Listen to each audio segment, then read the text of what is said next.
baboon. Him and his dancers, yelling have no regrets. I do it for the love, the rush, the buzz, the hush.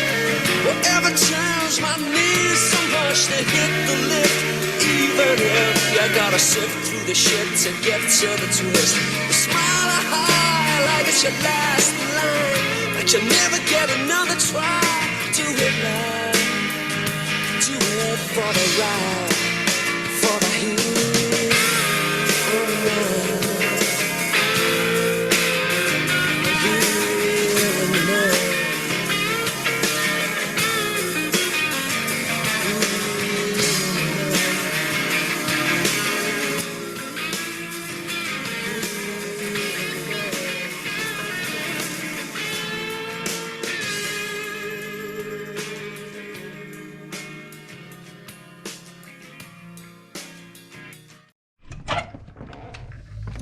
Hey everyone, you guys remember my friend, I did a video about my friend Chris up in Ontario, Canada.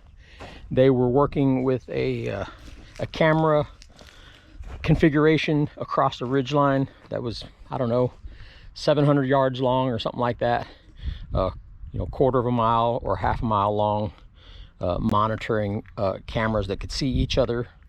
Well, they had a bit of an incident this year where they may not be able to put as much work into it this year because of health issues that one of his partners is having. So he called me up and asked me if I wanted to take a few of his cameras and try them in, you know, in the Oklahoma locations. And you know, I thought about it.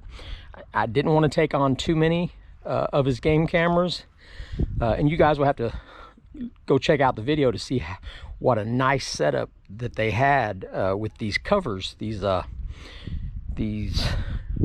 camouflage covers. And I've got one right here, so I'll show it to you. But yeah, it's I told him I would take one and I would give it a try. So in May, when I go down to Oklahoma,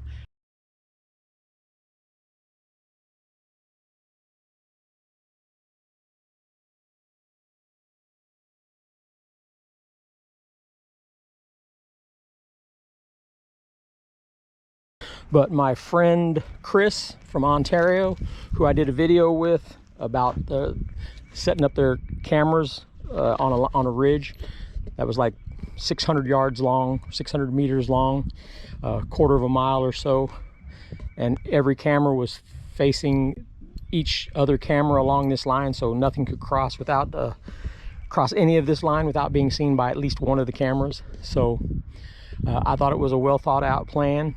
You know, of course, we've heard people talking about using that plan for quite a while, but this was the first time I'd really seen it put in use like that. And they did a video showing how they set it all up and the locations and everything.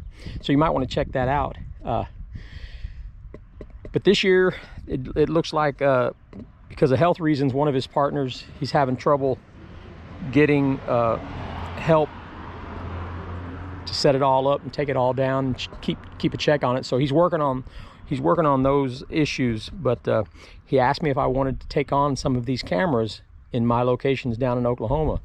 And you know, I didn't want to take very many because I've already got my plate full, you know, of equipment and things that I'm trying to use. But I am starting to use game cameras.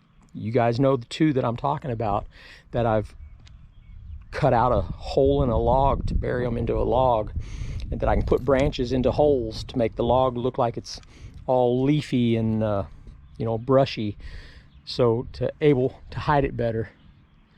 So so I am going to be using two cameras now. So I asked him if he would just send me one, and I would implement that in the array of camera setups that I'm trying to use now. There's specific areas I want to keep track of around a campsite, so him sending me one is going to let me play with it and see how it's going to work. But I'm going to let you so here's, see, I got to get around here where the sun is behind me. But so here's the camera, So the camera will be, you know, in a location like that. And then this is the cover. It goes over. It's rubber, so it stretches over the cover, and you got the IR light and the camera, everything in the focus exposed there. But the bark is really, really neat. So here it would be, you know, with the camera behind it, you know, and then it all stretched out there on the tree. See how nice that looks? So yeah, I'm excited to give it a try. You know, of course, it's another camera I got to figure out how to use.